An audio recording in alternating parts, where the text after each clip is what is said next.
This is Great FM. Great FM. Hello, folks. Welcome to a brand new edition of Great FM, the official podcast series by Great HR. I'm Ahalya, and today we're taking forth a conversation, facets of which we've had many times before on the series. And through our previous podcasts, we've explored the real facilitation of DEI in a workplace and the importance of belonging and specifically the value of psychologically safe workplaces. But on today's podcast, to add to that line of thought, we're going to explore what really goes into the framing and creation of policies that make a tangible impact on the lives of a diverse workforce, specifically catering to members of the queer community. Establishing a truly inclusive workplace that encourages every professional to bring their most authentic selves to work calls for an intentional effort, I think, also includes active thought and really unbiased policy creation. To break the conversation wide open on today's podcast is Tina Vinod, founder and CEO, Diversity Simplified, a policy strategist and consultant herself, which is why, at the policy level, this is going to be a really eye-opening conversation. Hi, Tina. Welcome to Great FM. Thank you so much for joining us today. Hello, and thank you so much for having me here. There's a lot of conversation on LGBTQ plus inclusion in the workplace, and it's amazing about some of the initiatives and actions organizations are talking about and doing. But I'd like to see that happen every month of the year, every year, instead of just Pride Month. Yeah, absolutely. And I think I want to take the conversation from there, Tina. You've given me the perfect opening note or thought. No organization should really make the mistake of rainbow washing, right, as we call it now, of performative policy making. Like you said, it shouldn't be a month-long effort. It needs to be a year-long, decade-long, sincere, cultural effort, right? So my question is, what really goes into the opposite of, rainbow washing? What goes into true care and concern for an inclusive workplace? To start with, I think organizations need to realize the value diversity, equity, and inclusion brings to their business, brings to the workplace culture, brings to their people. I think it's very, very important not to really look at a particular marginalized community, but look at diversity at large and look at representation within their organizations. Because if you have a very homogeneous group of people working in your organization, there is going to be a lack of safety when someone who's different, joins the organization. Right. So how to, from start, ensure that you have, a heterogeneous group of people working within your organization. You have diversity factored into all your practices, your hiring, the way you intentionally build diverse teams, I think is very, very important. Particularly when you look at queer inclusion or LGBTQ plus inclusion, you need to have an end-to-end strategy around how do you want to hire from this diverse talent group? What are the investments that you need to make? What are some of the policy changes you would need to do? And what are some of the community-related engagement you will need to do in terms of building awareness and sensitizing people around queer inclusion in the workplace? And finally, how do you want to advance, grow, and retain talent from the queer community? This isn't easy. Our workplaces are not designed to bring in marginalized, heterogeneous group of people who are underrepresented, especially in the corporate space today. So there needs to be investment. There needs to be intentional inclusion. Investment in building an inclusive and discrimination-free workplace is essential today for the well-being of all employees. And there are many people from the queer community who are in the closet. They could be part of your friend circle. They could be part of your family. They could be in your teams. They could be in your organizations. How do you create a workplace that treats everyone with dignity, with respect, and with trust? And without fear of harassment is something that every organization should care about. Yeah, absolutely. And I think the biggest point there is intentionality, right? To make sure that you're doing things with active thought is really important, because it also lends itself to far-sightedness. You need to have a vision for the future in order to make it a real cultural change. And I take that also from your response, that it needs to be something that is ingrained within the pillars, right, of an organization, and a spirit. It's not as much just about policies. Absolutely. And it's not only about intentionality alone, but it's also about the investments you are going to make. And I think leaders drive that change when it happens at the investment level. Yeah, you're 100% right about that. Top down is very important to set the tone, right?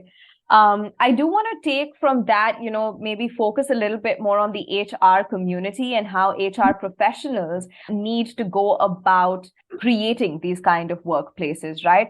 One, what kind of thought or behavior should HR professionals caution themselves against, right, or their colleagues against, when it comes to actually creating queer-friendly policies at work?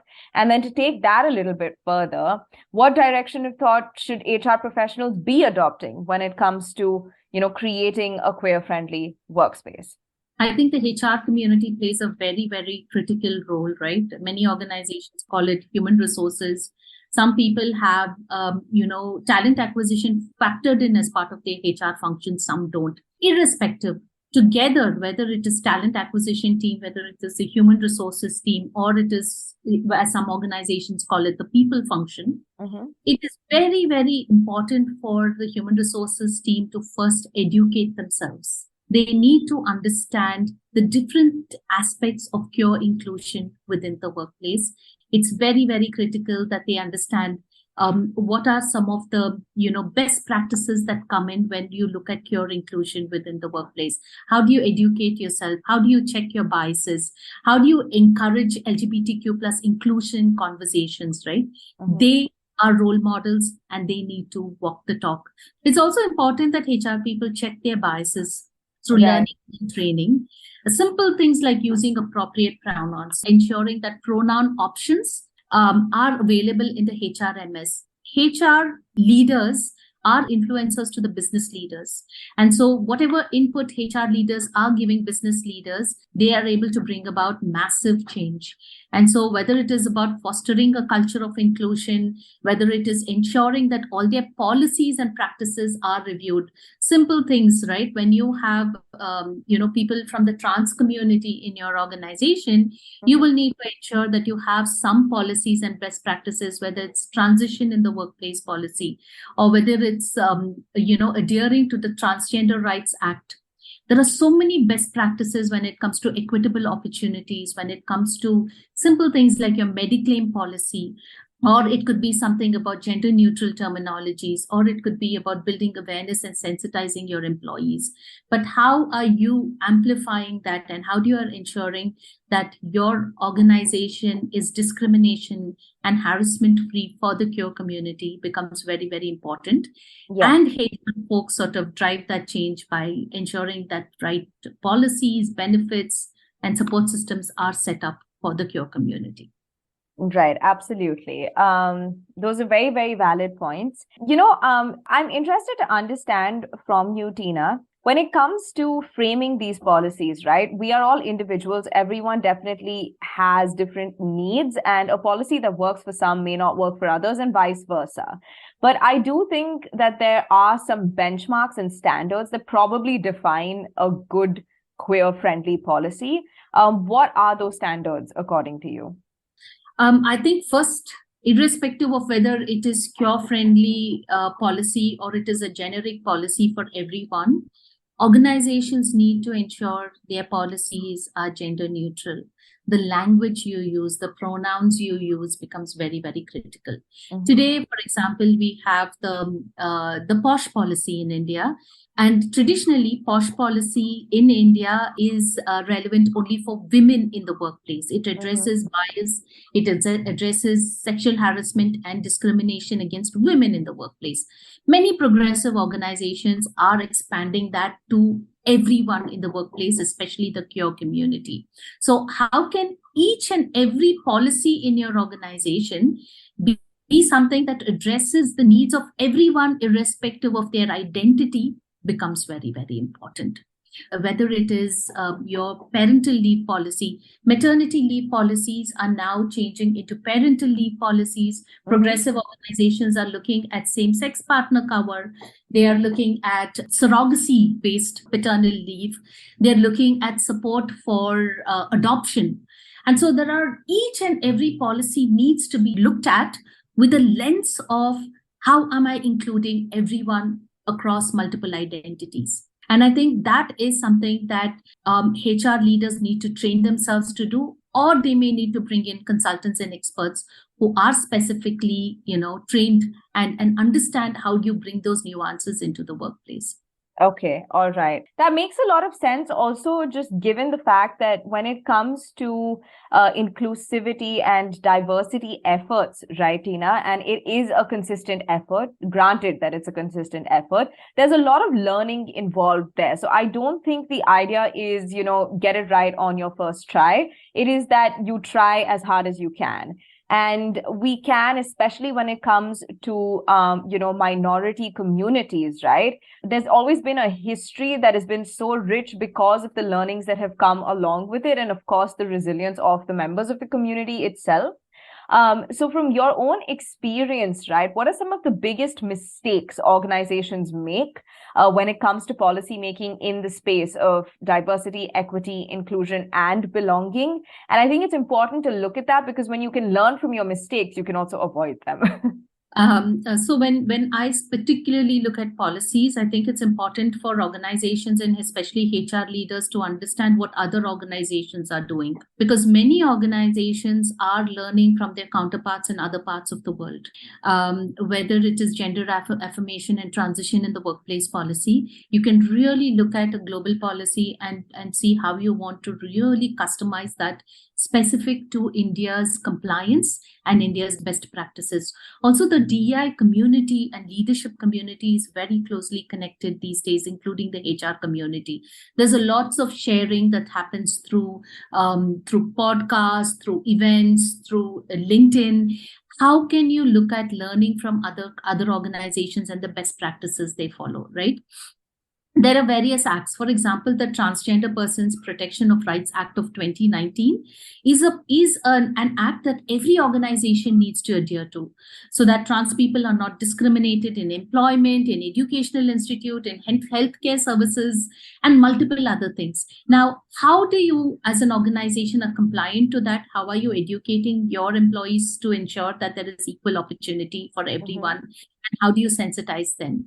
So first thing is I would recommend is learn from the best practices that happen across. The second thing is look at your existing policies and see if there is a correction that needs to be made, because many of our existing policies are not all gender inclusive. The language that we use, the pronouns that we use. Don't make assumptions about a particular group or a particular, identity. Right. Third thing is about relooking at your entire hiring process from your, what are your ads saying? What are your employer brand ads saying? What are your employees saying on Glassdoor? What type of feedback are you getting? How inclusive entire recruitment process, right?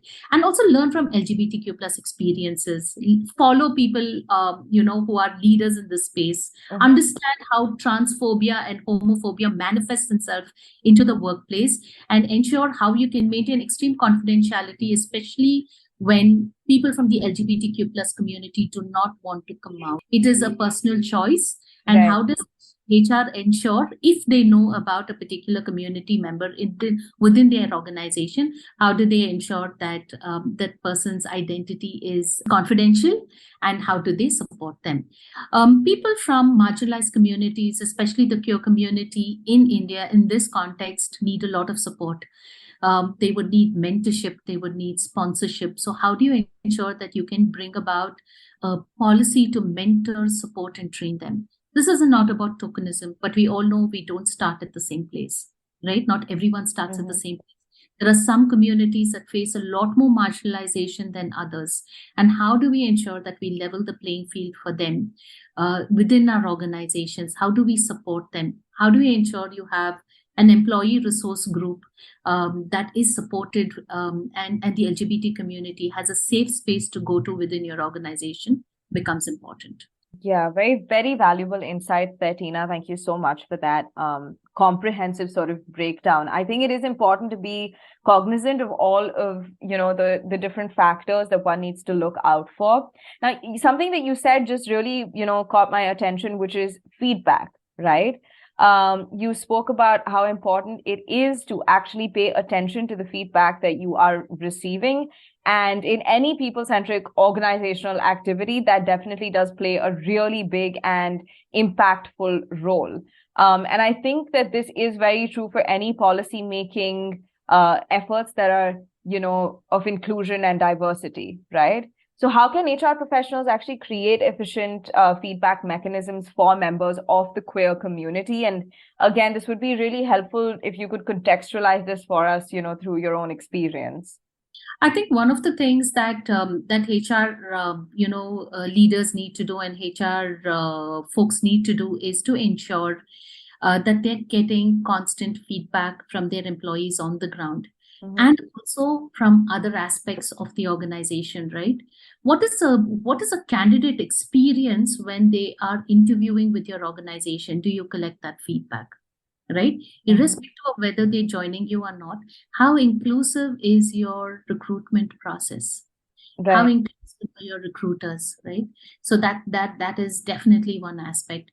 What is happening on Glassdoor? What are your employees, your ex-employees sharing about their experiences? Go there, check, see what your current and your ex-employees or anyone who's interacted with your organization sharing on Glassdoor, because today the Gen Zers specifically go to Glassdoor to see what's the feedback before they decide to join an organization, right? And with the war talent, this is something that's very, very important even from a business standpoint.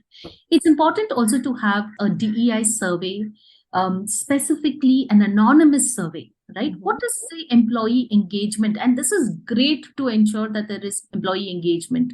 But what more importantly is an experience. What do I, as an employee of a particular organization, experience from an inclusion, from a respect, from a trust standpoint within?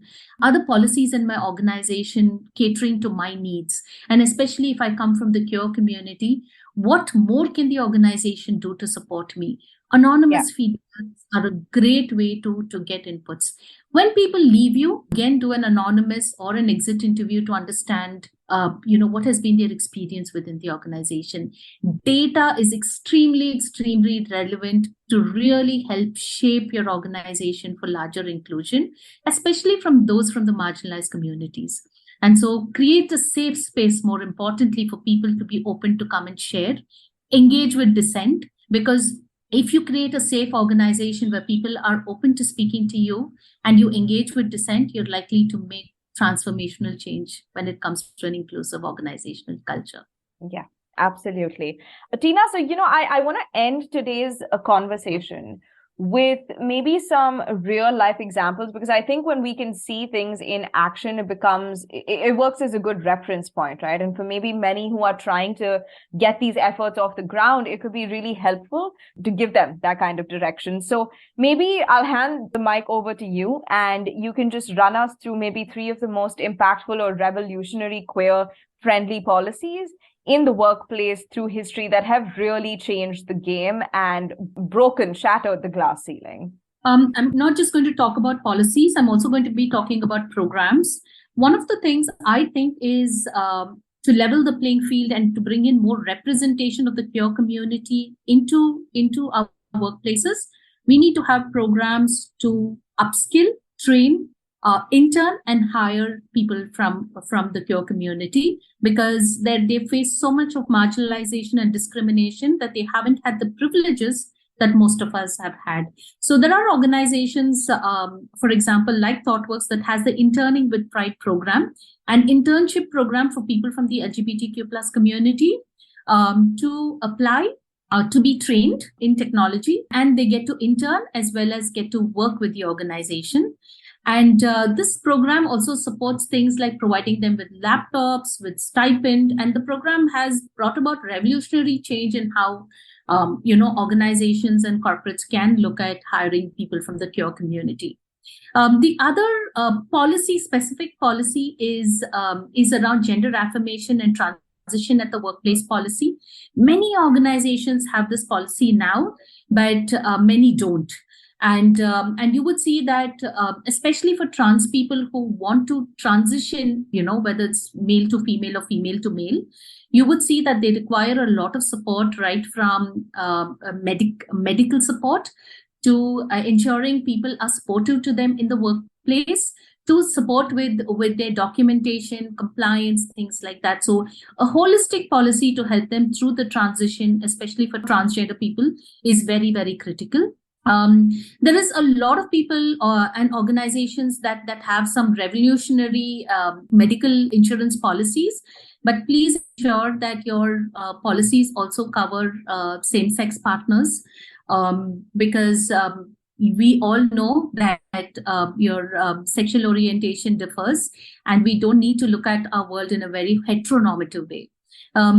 I also think mentorship is very, very important. Periphery has a program called Pragnya, and this program invites people, allies from communities, from organizations, to provide mentorship for people from the queer community, especially the trans community, so that they can, they can be successful in their careers. And mentorship plays a huge role in supporting people through that journey.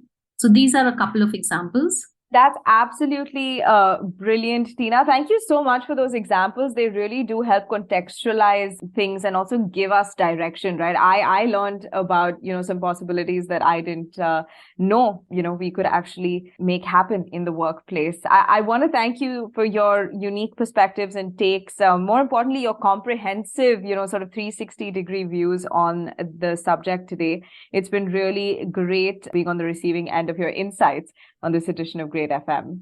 Thank you so much for having me, and I hope that that more organizations would care deeply and would invest in LGBTQ+ inclusion, and we see more diversity in our workplaces. Yes, there is actually a case for diversity, people, and we've discussed this, throughout our podcast in the past. So make sure you tune into those if you want to just, refresh your memory, but also to understand that there is a case for making sure that diversity and inclusion is a real life thing happening at your company, within your organization, because it really does lend a lot to one's success and progress. And that's something we should be fighting for. It's something worth fighting for. Thank you so much once again, Tina, for joining us. Everyone, I'll catch you on the next podcast on Great FM. But in the meantime, stay safe, stay happy. And let's just work together towards this diverse workforce. This is Great FM.